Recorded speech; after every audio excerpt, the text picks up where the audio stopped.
একবার হজরত হাসান ও হোসাইন রাদিয়াল্লাহু তাআলা আনহুমা তাদের বাড়ির আঙিনায় বসে খেলাধুলা করছিলেন।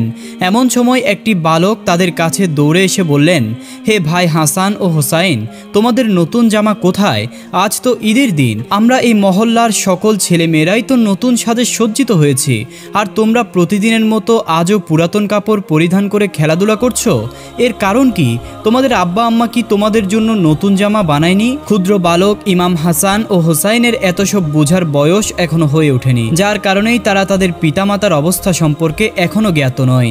সত্যি ইমাম হাসান ও হোসাইন সমবয়সী ছেলে মেয়েদের এই কথা শুনে ঘরে ফিরে তার মাকে জড়িয়ে ধরে চুমু খেয়ে বললেন, আম্মাজান, আজকে তো ঈদের দিন, আমাদের বন্ধু বান্ধব সকলেই তো নতুন জামা পরিধান করে আনন্দ করছে, আর আমরাই কেবল নতুন জামা না পরে প্রতিদিনের মতো পুরাতন জামা পরিধান করেই খেলাধুলা করছি। আমাদের নতুন কাপড় কোথায়? আমাদের সকল বন্ধু বান্ধবের নতুন কাপড় রয়েছে, আমরাও নতুন জামা কাপড় পরে আনন্দ করতে চাই। ও আম্মাজান, কখন আসবে আমাদের নতুন জামা? হযরত ফাতেমা রাদিয়াল্লাহু তাআলা আনহা পুত্রদ্বয়ের দিকে তাকিয়ে অনেক কিছু ভাবছেন, আর মনে মনে বলছেন, তারা যা বলছে তা তো ঠিকই বলছে, তারা তো এখনো শিশু বয়সের, আজ নতুন জামা পরিধান করে খেলাধুলা করবে, তাদের দাবি তো অযৌক্তিক নয়। পাড়াপড়শির সকল ছেলেমেয়েরাই তো নতুন জামা কাপড় পরিধান করেছে, ওদেরও তো মনে চায়, এটাই স্বাভাবিক। তারপরেও হযরত ফাতেমা রাদিয়াল্লাহু তাআলা আনহা নিজের মনকে সান্ত্বনা দিয়ে বললেন, আল্লাহ যখন যে অবস্থায় রাখেন তার উপরেই খুশি থাকতে হবে।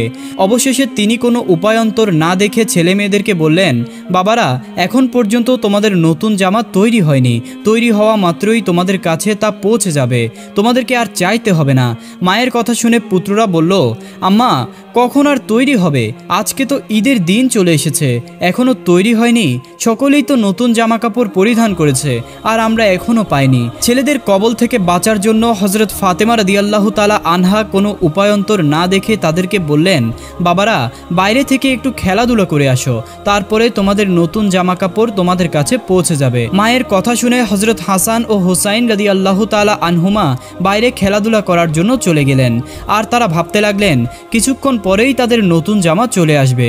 তারা বাইরে চলে যাওয়ার পরে হযরত ফাতেমা রাদিয়াল্লাহু তাআলা আনহার রুটি বানাতে বসলেন, কেননা নবী জামাতা হযরত আলী রাদিয়াল্লাহু তাআলা আনহু এর বাইরে থেকে আসার সময় হয়েছিল।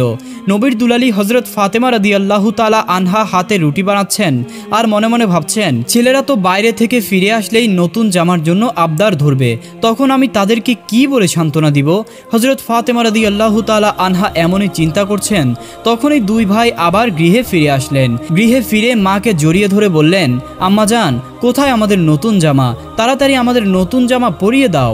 ফাতেমা রাদিয়াল্লাহু তাআলা আনহা তাদেরকে সান্ত্বনা দেওয়ার মনসে বললেন, বৎসরা, তোমাদের নতুন জামা এখনো তৈরি হয়নি, তোমরা গোসল ছেড়ে আসো, গোসল ছেড়ে আসলেই তোমাদের জামা তৈরি হয়ে যাবে। ইমাম হাসান ও হোসাইন রাদিয়াল্লাহু তাআলা আনহুমা ভাবলেন, সত্যিই গোসল করার মাঝেই তাদের নতুন জামা চলে আসবে, তাই তারা মনের খুশিতে গোসল করার জন্য রওনা হলো। এদিকে নবীকন্যা হযরত ফাতেমা রাদিয়াল্লাহু তাআলা আনহা এর চিন্তা আরও বেড়ে গেল। তিনি মনে মনে ভাবছেন, এবার তারা এলে তাদেরকে কি বলে সান্ত্বনা দিব? এভাবে আর কতবার ফাঁকি দেওয়া যায়? এবারে গোসল করে নতুন জামা না পেলে তো ওরা কেঁদে কেঁদে ব্যাকুল হয়ে পড়বে।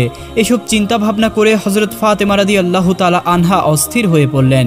ইমাম হাসান ও হোসাইন রাদিয়াল্লাহু তাআলা আনহুমা গৃহে ফেরার সময় হয়েছে, এই মনে করে তিনি তড়িঘড়ি করে উঠে অজু করে জায়নামাজে এসে বসলেন এবং রহমানুর রহিম আল্লাহ তাআলার দরবারে দুই হাত তুলে বললেন, হে আমার প্রভু, তুমি আমার সৃষ্টিকর্তা, তুমি আমার সকল বিপদ ও সমস্যার সমাধানকারী। হে আল্লাহ, আমি এখন যে বিপদ ও মুসিবতে পড়েছি, তুমি আমাকে এই বিপদ ও মুসিবত থেকে উদ্ধার করো। আমার পুত্রদ্বয়ের মন থেকে নতুন জামার স্মৃতিকে মুছে দাও, নতুবা আদরের ছেলেরা গোসল ছেড়ে এসে যখনই আমার কাছে নতুন জামার বায়না ধরবে, তখন আমি তাদেরকে কি বলে সান্ত্বনা দিব? ইতিপূর্বেই দুইবার আমি তাদেরকে সান্ত্বনা দিয়েছি। হে আমার প্রভু, তুমি আজ তোমার এই অধম দাসীকে এই বিপদ থেকে মুক্তি দাও। এই মহা বিপদ থেকে একমাত্র তুমিই আমাকে উদ্ধার করতে পারবে। হযরত ফাতেমা রাদিয়াল্লাহু তাআলা আনহা এর আবেগ জড়ানো এই প্রার্থনা আল্লাহ রাব্বুল আলামিন কবুল করে নিলেন। আর তিনি কবুল করবেনই বা না কেন?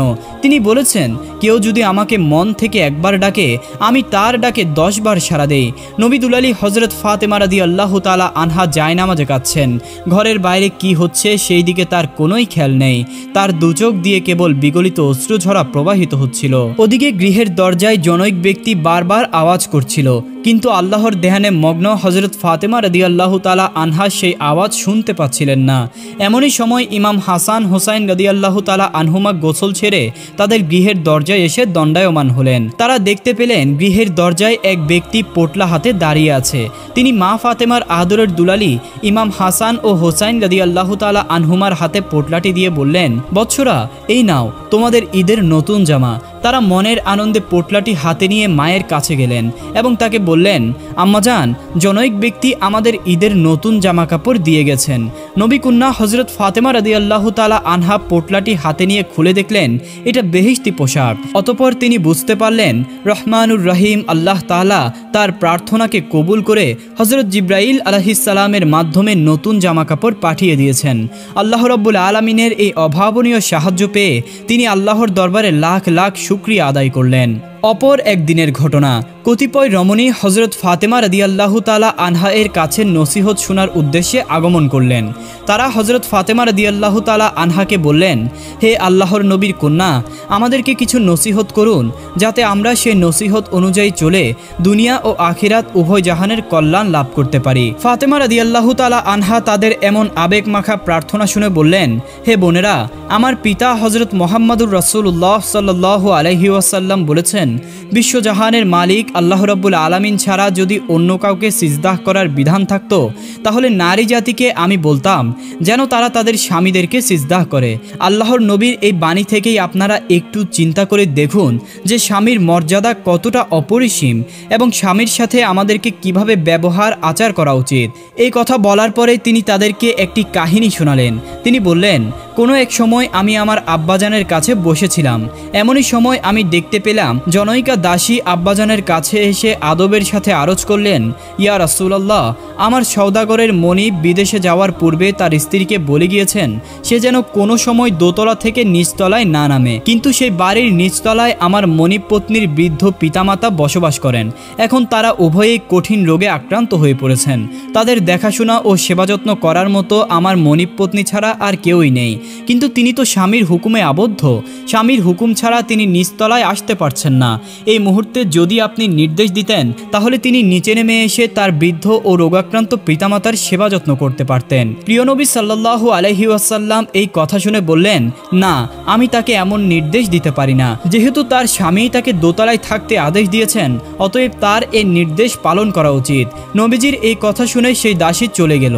এর দু একদিন পরে উক্ত দাসী আবারও ফিরে আসলো এবং আরজ করল, হে আল্লাহর রাসূল, আমার মনিব পত্নীর বৃদ্ধ পিতার অন্তিম সময় উপস্থিত হয়েছে, কিন্তু তার একটি বিশেষ ইচ্ছা হলো মৃত্যুর পূর্বে তিনি একটিবার তার কন্যাকে দেখে যেতে চান। এই মুহূর্তে আপনি যদি অনুমতি দান করতেন তাহলে আমার মনিব পত্নী দোতলা থেকে নিচতলায় এসে তার মৃত্যুগামী পিতার সাথে দেখা করতে পারতেন। তাহলে তার মুমূর্ষু বৃদ্ধ পিতার মনের বাসনা পূর্ণ হতো।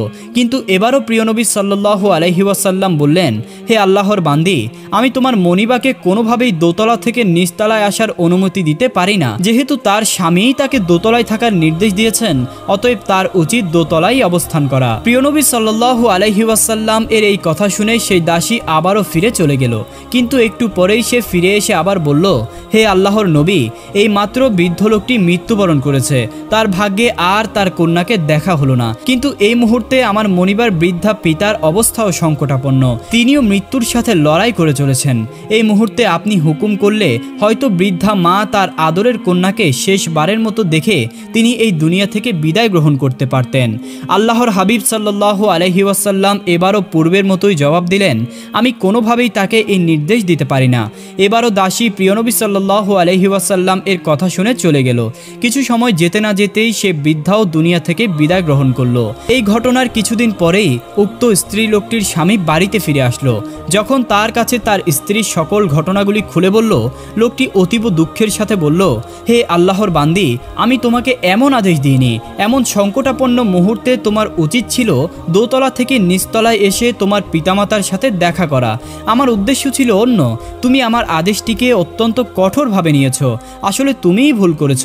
স্বামীর এমন কথা শুনে স্ত্রী লোকটি বলল, দেখুন, আমি কোনোভাবেই ভুল করিনি, বরং আমিই সঠিক করেছি। কেননা এর ফলে কি ঘটেছে তা শুনলে আপনি অবাক হয়ে যাবেন। আমি একাধারে 3 রাত্র পর্যন্ত স্বপ্ন দেখেছি আমার পিতামাতা উভয়েই চিরশান্তির স্থান বেহেশতের মধ্যে অবস্থান করছেন। তাদের খেদমতের জন্য অসংখ্য দাস দাসী নিযুক্ত রয়েছেন। সেখানে তাদের আরাম আয়েশ ও সুখ শান্তির অভাব নেই। তাদের এই সুখ শান্তি ও আরাম আয়েশ দেখে আমি তাদেরকে জিজ্ঞাসা করলাম, হে আমার আদরের আব্বাজান ও আম্মাজান, অবশ্যই আপনারা কোনো পুণ্য কাজ করেছেন যার বদৌলতে আল্লাহ রাব্বুল আলামিন আপনাদেরকে এই অফুরন্ত মর্যাদা দান করেছেন। এ কথার জবাবে তারা বললেন, হে মা, আমাদের কোনো পুণ্যের কারণে আল্লাহ রাব্বুল আলামিন আমাদেরকে এই মর্যাদা দান করেননি, বরং আমাদেরকে মর্যাদা তিনি দান করেছেন তোমার একটি পুণ্যের কারণে। তুমি তোমার স্বামীর আদেশকে যথাযথভাবে পালন করেছিলে। এই কারণে আল্লাহ রাব্বুল আলামিন এতটাই খুশি হয়েছেন যে তিনি আমাদেরকে জান্নাতের এই উঁচু মাকাম দান করেছেন। হযরত ফাতেমা রাদিয়াল্লাহু তাআলা আনহা এর মুখে এই কথা শুনে উপস্থিত রমণীগণ অত্যন্ত আশ্চর্য হয়ে গেল এবং তারা সকলে তার কাছ থেকে বিদায় গ্রহণ করার পূর্বে বলল, হে নবীকন্যা ফাতেমা, আমরাও চেষ্টা করব আমাদের স্বামীর খেদমত করার জন্য এবং তাদের আদেশ যথাযথভাবে পালন করার জন্য। একবার সাহাবায়ে কেরাম রাদিয়াল্লাহু তাআলা আনহুমাগণ হযরত রাসূল আকরাম সাল্লাল্লাহু আলাইহি ওয়াসাল্লামকে মদিনার সর্বত্র খোঁজাখুঁজি করার পরেও কোথাও তাকে খুঁজে পাচ্ছিলেন না। হুজুর আকরাম সাল্লাল্লাহু আলাইহি ওয়াসাল্লামকে খুঁজে না পেয়ে তারা অত্যন্ত চিন্তিত হয়ে পড়লেন। এমনই সময় হযরত আবু বকর ও ওমর রাদিয়াল্লাহু তাআলা আনহুমা হুজুর সাল্লাল্লাহু আলাইহি ওয়াসাল্লাম এর খোঁজ করার জন্য বেরিয়ে পড়লেন। তারা সর্বপ্রথম চলে গেলেন মুনাফিক ও ইয়াহুদীদের কাছে। তাদের কাছে গিয়ে হযরত ওমর রাদিয়াল্লাহু তাআলা আনহু তলবার তাক করে বললেন, হে মুনাফিক ও ইয়াহুদীর দল, বল আমার রাসূল কোথায়? আজ কয়েকদিন যাবৎ আমরা তাকে খুঁজে পাচ্ছি না। তোরা কি আমার রাসূলের কোনো ক্ষতি করেছিস? যদি তাই হয়ে থাকে তাহলে আমি তোদের গর্দান উড়িয়ে দিব। ওমর ফারুক রাদিয়াল্লাহু আনহু এর এই তেজস্বী কথা শুনে মুনাফিক ও ইয়াহুদীরা ভয়ে কাঁপতে কাঁপতে বলল, হে ওমর, আমরা তোমার রাসূলের কোনো ক্ষতি করিনি এবং আমরা জানিও না যে তিনি কোথায় রয়েছেন। তারা যখন দেখলো ইয়াহুদী ও মুনাফিকরা বাস্তবেই রাসূল আকরাম সাল্লাল্লাহু আলাইহি ওয়াসাল্লাম এর কোনো সংবাদ জানেন না, এরপরে তারা সামনে চলতে লাগলো। সামনে যেতে যেতে তাদের সাথে একদল রাখালের দেখা হলো। হযরত আবু বকর ও ওমর ফারুক রাদিয়াল্লাহু তাআলা আনহুমা তাদেরকে জিজ্ঞাসা করলেন, হে রাখালের দল, তোমরা কি জানো আমাদের নবী কোথায়? তাদের এই প্রশ্ন শুনে রাখালের দল বলল, হে আল্লাহর বান্দারা, আমি জানি না আপনাদের নবীকে বা তিনি কোথায় আছেন, কিন্তু আজ 3 দিন যাবৎ ওই গুহার মধ্যে এক ব্যক্তি অঝোর ধারায় ক্রন্দন করছেন। তার কান্না শুনে আমাদের পশু পাখিরা ঘাস মুখে তুলছেন না। আমরা অনেকভাবে আমাদের পশুদেরকে ঘাস খাওয়ানোর চেষ্টা করেছি, কিন্তু কোনোভাবেই তারা ঘাস খেতে রাজি নয়। তারা শুধু মুখ উঁচিয়ে সেই গুহার দিকে তাকিয়ে রয়েছে এবং সেই লোকটির কান্নার সাথে আমাদের পশু পাখিগুলিও অনবরত কেঁদেই চলেছে। ভাই, তোমরা তোমাদের লোককে নিয়ে যাও যাতে আমরা আমাদের পশু পাখিগুলিকে বাঁচাতে পারি। আর যদি এমনটা না করো তাহলে আমাদের সকল পশু পাখিগুলিই না খেয়ে মৃত্যুবরণ করবে। হযরত আবু বকর রাদিয়াল্লাহু তাআলা আনহু রাখালদের এই কথা শুনে ওমর ফারুক রাদিয়াল্লাহু তাআলা আনহুকে বললেন, যে লোকের ক্রন্দন শুনে পশু পাখিরাও খাবার খাওয়া ছেড়ে দিয়েছে, আমার মনে হয় তিনি আমাদের নবী ছাড়া আর কেউ নন। অতএব চলো ওমর, আমরা আমাদের নবীর কাছে গিয়ে তাকে আবার মদিনায় ফিরিয়ে নিয়ে যাই। এরপরে হযরত ওমর রাদিয়াল্লাহু ও আবু বকর রাদিয়াল্লাহু দুজনেই সেই গুহায় গিয়ে দেখলেন হুজুর আকরাম সাল্লাল্লাহু আলাইহি ওয়াসাল্লাম সিজদায় পড়ে অনবরতভাবে আল্লাহ রাব্বুল আলামিনের দরবারে ইয়া উম্মতি বলে কেঁদে চলেছেন। তিনি বলেছেন, হে আল্লাহ রাব্বুল আলামিন, আপনি আমার গুনাহগার উম্মতদের ক্ষমা করে দিন। রাসূলের অশ্রু ভেজা কান্না দেখে হযরত ওমরে ফারুক রাদিয়াল্লাহু তাআলা আনহু আরজ করে বললেন, হে আল্লাহর নবী, আপনি আপনার উম্মতদের জন্য অনেক ক্রন্দন করেছেন, আর কাঁদিয়েন না। হে নবী দোজাহান, আমি ওমর বলছি, আমি আমার জীবনের যত আমল রয়েছে সকল আমলগুলিই আপনার উম্মতের নাজাতের জন্য উৎসর্গ করে দিলাম। ওমরের এই কথা শুনে রাসূল আকরাম সাল্লাল্লাহু আলাইহি ওয়াসাল্লাম সিজদা থেকে মাথা উঠালেন না, বরং তিনি অনবরত কেঁদেই চলছেন। যখন আবু বকর রাদিয়াল্লাহু তাআলা আনহু দেখলেন ওমর রাদিয়াল্লাহু তাআলা আনহু এর কথা শুনেও আল্লাহর রাসূল মাথা উঠাচ্ছেন না, তখন তিনি রাসূলের কাছে আরজ করে বললেন, হে আল্লাহর নবী, আপনি আপনার উম্মতের জন্য অনেক ক্রন্দন করেছেন, আর কাঁদিয়েন না। আমি আবু বকর বলছি, আমার জীবনের যত আমল রয়েছে সকল আমলগুলি আমি আপনার উম্মতের নাজাতের জন্য উৎসর্গ করে দিলাম। কিন্তু আবু বকর রাদিয়াল্লাহু তাআলা আনহু এর এই কথা শুনেও রাসূল আকরাম সাল্লাল্লাহু আলাইহি ওয়াসাল্লাম সিজদাহ থেকে মাথা উঠালেন না। এরপরে হযরতে আবু বকর ও ওমর রাদিয়াল্লাহু তাআলা আনহুমা বুঝতে পারলেন তাদের কথা শুনে আল্লাহর রাসূল মাথা উঠাবেন না, তাই তারা সেই গুহা থেকে ফিরে মদিনার দিকে রওনা করলেন। পথেই হযরত আলী রাদিয়াল্লাহু তাআলা আনহু এর সাথে তাদের সাক্ষাৎ হলো। তাদেরকে দেখে হযরত আলী রাদিয়াল্লাহু তাআলা আনহু জিজ্ঞাসা করলেন, হে আবু বকর ও ওমর, তোমরা কি আমার নবীর কোনো খোঁজ পেয়েছো? তারা হযরত আলী রাদিয়াল্লাহু তাআলা আনহুকে বললেন, হে নবী জামাতা, আল্লাহর রাসূলের খোঁজ আমরা পেয়েছি। আমরা দেখে এসেছি আল্লাহর নবী অমুক গুহায় বসে তার গুনাহগার উম্মতের জন্য অনবরত কেঁদেই চলেছেন। আমরা দুজনেই আল্লাহর নবীর উম্মতের নাজাতের জন্য আমাদের জীবনের যত আমল রয়েছে সকল আমলগুলো উৎসর্গ করলাম, কিন্তু তারপরেও আল্লাহর নবী সিজদা থেকে মাথা উঠালেন না। হে আলী, তুমি বাড়িতে গিয়ে ফাতেমা ও হাসান হোসাইনের কাছে এই খবর দিয়ে দাও, হয়তোবা তারা আল্লাহর রাসূলের কাছে গিয়ে অনুরোধ করলে তিনি সিজদাহ থেকে মাথা উঠাবেন। আলী রাদিয়াল্লাহু তাআলা আনহু তাদের থেকে এই সংবাদ শুনে হযরত ফাতেমা রাদিয়াল্লাহু তাআলা আনহার কাছে আসলেন। তিনি তাকে বললেন, হে নবীর মেয়ে, আজ 3 দিন যাবৎ রাসূল আকরাম সাল্লাল্লাহু আলাইহি ওয়াসাল্লাম অমুক গুহায় তার গুনাহগার উম্মতের জন্য অনবরত ক্রন্দন করে চলেছেন। তুমি আমাদের 2 সন্তানকে নিয়ে যাও, আমার নবীকে সেই গুহা থেকে নিয়ে আসো। আলী রাদিয়াল্লাহু তাআলা আনহু এর কাছ থেকে এই খবর শুনে হযরত ফাতেমা রাদিয়াল্লাহু তাআলা আনহা তার 2 আদরের পুত্র ইমাম হাসান ও হোসাইন রাদিয়াল্লাহু তাআলা আনহুকে নিয়ে রাসূল আকরাম সাল্লাল্লাহু আলাইহি ওয়াসাল্লাম এর কাছে সেই গুহায় আসলেন। অতঃপর ফাতেমা রাদিয়াল্লাহু তাআলা আনহা দেখলেন হুজুর আকরাম সাল্লাল্লাহু আলাইহি ওয়াসাল্লাম তার গুনাহগার উম্মতের নাজাতের জন্য অনবরতভাবে কেঁদেই চলেছেন। তখন তিনিও ক্রন্দন করতে করতে বললেন, হে আব্বাজান, আমার জীবনের যত আমলনামা রয়েছে আমি আপনার গুনাহগার উম্মতের নাজাতের জন্য সকল আমলগুলিকে উৎসর্গ করলাম, আপনি সিজদাহ থেকে মাথা উঠান। হযরত ফাতেমা রাদিয়াল্লাহু তাআলা আনহার এই কথা শুনেও রাসূল আকরাম সাল্লাল্লাহু আলাইহি ওয়াসাল্লাম সিজদাহ থেকে মাথা উঠালেন না। এরপরে হযরত ফাতেমা রাদিয়াল্লাহু তাআলা আনহা বললেন, হে আব্বাজান, আমার 2 পুত্র হাসান ও হোসাইনকে আপনার গুনাহগার উম্মতের নাজাতের জন্য আমি কুরবান করে দিলাম। হযরত ফাতেমা রাদিয়াল্লাহু তাআলা আনহা এর এই কথা শুনেও আল্লাহর রাসূল কেঁদেই চলছিলেন।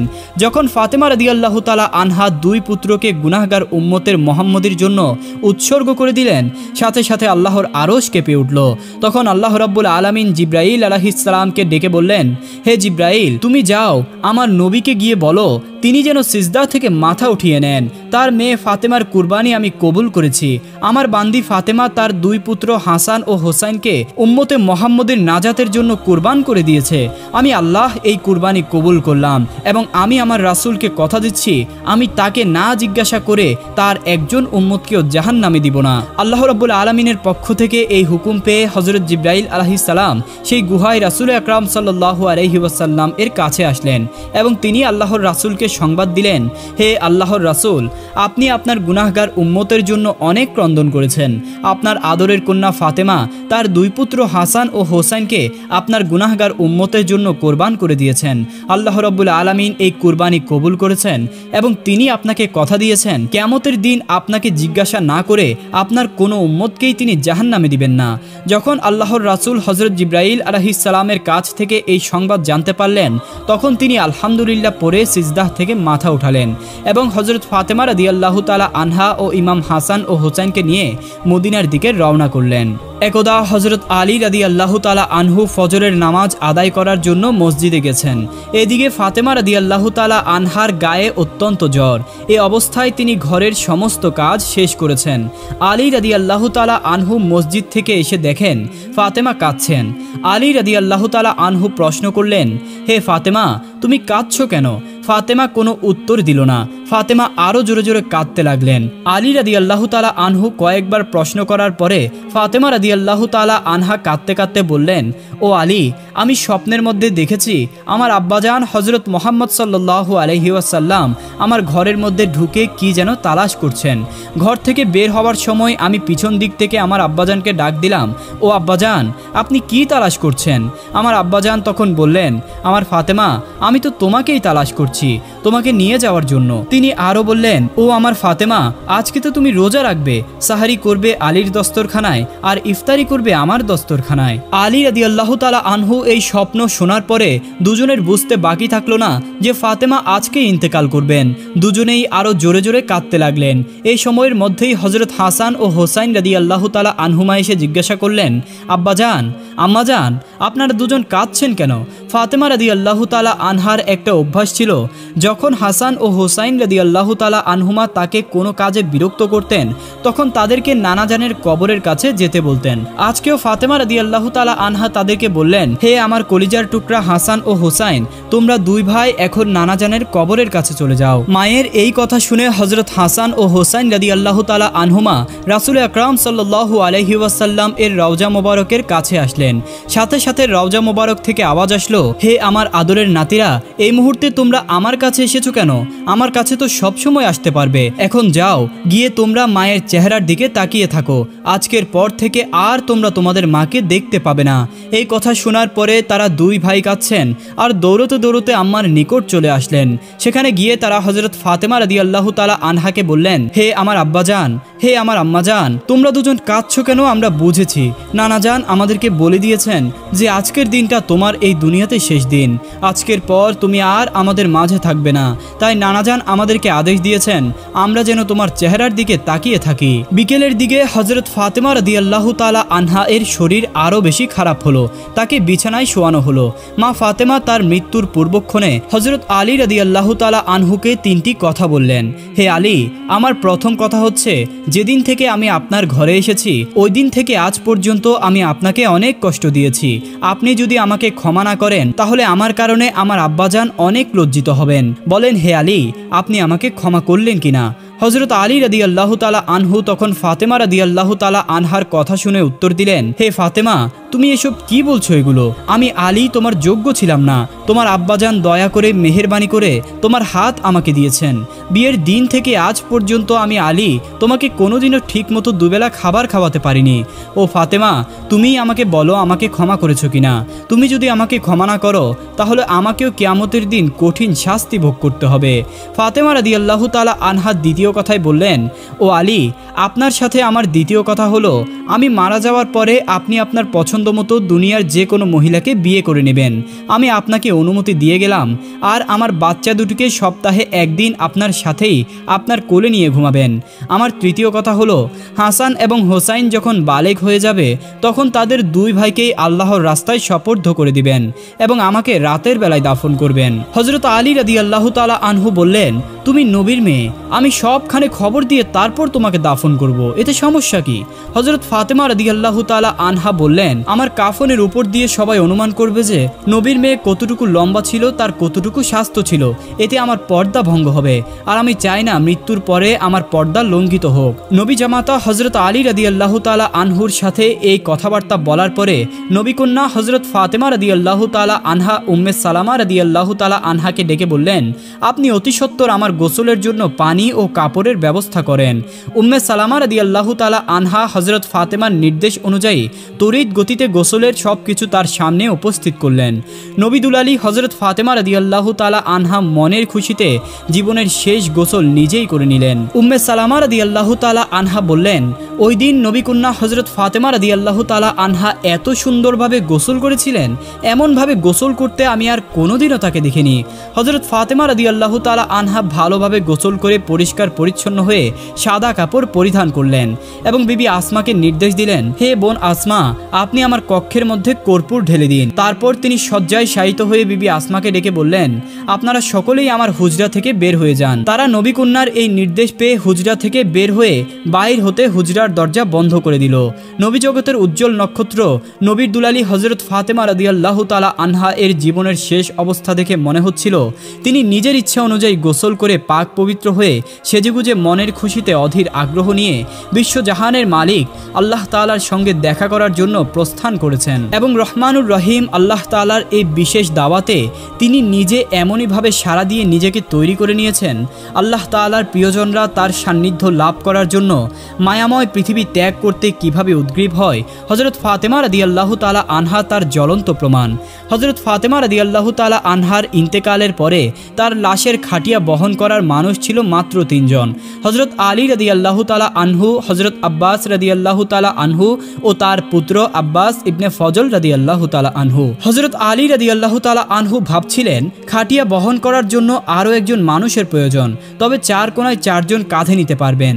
এই সময় হযরত আবু যর গিফারি রাদিয়াল্লাহু তাআলা আনহু এসে খাটিয়ার এক কোণা বহন করতে লাগলেন। আলী রাদিয়াল্লাহু তাআলা আনহু প্রশ্ন করলেন, হে আবু যর, আমি তো কাউকে বলিনি, তাহলে আপনি কিভাবে জানলেন? আবু যর গিফারি রাদিয়াল্লাহু তাআলা আনহু বললেন, আমি আল্লাহর রাসূলকে স্বপ্নে দেখেছি। তিনি বললেন, হে আবু যর, আমার ফাতেমার লাশ বহন করার জন্য লোকের অভাব, তুমি তাড়াতাড়ি চলে যাও। ও আলী, আমাকে তো হুজুরে আকরাম সাল্লাল্লাহু আলাইহি ওয়াসাল্লামই আসতে বলেছেন। এরপরে হযরত ফাতেমা রাদিয়াল্লাহু তাআলা আনহা এর লাশ দাফন করার জন্য তার কবরের পাশে নিয়ে আসা হলো। তাকে যখন কবরে নামানো হচ্ছে, তখন আবু যর গিফারি রাদিয়াল্লাহু তাআলা আনহু কবরের কাছে গিয়ে কবরকে উদ্দেশ্য করে বললেন, হে কবর, তুই কি জানিস আজ তোর মধ্যে কাকে রাখা হচ্ছে? ইনি হলেন জান্নাতের সকল মহিলাদের সর্দারনী হযরত ফাতেমাতুজ জাহরা রাদিয়াল্লাহু তাআলা আনহা। আবু যর গিফারি রাদিয়াল্লাহু তাআলা আনহু এর এই কথা শুনে কবর থেকে কোনো আওয়াজ আসলো না। অতঃপর তিনি কবরকে লক্ষ্য করে বললেন, হে কবর, এটা ইমাম হাসান ও হোসাইনের আম্মা। এবারও কবর থেকে কোনো আওয়াজ আসলো না। অতঃপর তিনি বললেন, এটা হযরত আলী রাদিয়াল্লাহু তাআলা আনহু এর স্ত্রী। এবারও কবর থেকে কোনো আওয়াজ আসলো না। অতঃপর আবু যর গিফারি রাদিয়াল্লাহু তাআলা আনহু আবারও বললেন, এটা নবী দো জাহান হুজুরে আকরাম সাল্লাল্লাহু আলাইহি ওয়াসাল্লাম এর মেয়ে। খবরদার কবর, তার সাথে কোনো রকমের বেয়াদবি করবি না। এবার আল্লাহ তাআলা কবরের জবান খুলে দিলেন। কবর বলল, আমি অন্ধকার একটি ঘর, আমি সাপ বিচ্ছুর ঘর, আমি এমন একটি ঘর যার মধ্যে কোনো বংশ পরিচয় কাজ হয় না। আমি দো জাহানের বাদশার মেয়ে ফাতেমাকে চিনি না, আমি হযরত আলীর স্ত্রীকেও চিনি না, আমি হাসান হোসাইনের আম্মাকেও চিনি না, আমি জান্নাতের মহিলাদের সর্দারনীকেও চিনি না, আমি শুধু চিনি ঈমান আর আমল। হযরত আবু যর গিফারি রাদিয়াল্লাহু তাআলা আনহু কবরের এই কথা শুনে এমন জোরে একটা চিৎকার মারলেন যে তিনি বেহুশ হয়ে পড়ে গেলেন। তারপর থেকে হযরত আবু যর গিফারি রাদিয়াল্লাহু তাআলা আনহু এই দুনিয়ায় নিজের বসবাসের জন্য কোনো স্থায়ী ঠিকানা নির্মাণ করেননি। প্রিয় দর্শক, এই ছিল হযরত ফাতেমা রাদিয়াল্লাহু তাআলা আনহু এর কষ্টের জীবনের কাহিনী। আল্লাহ রাব্বুল আলামিন তার জীবন থেকে শিক্ষা লাভ করে আমাদেরকে খাঁটি বান্দা হওয়ার তৌফিক দান করুন। আমিন।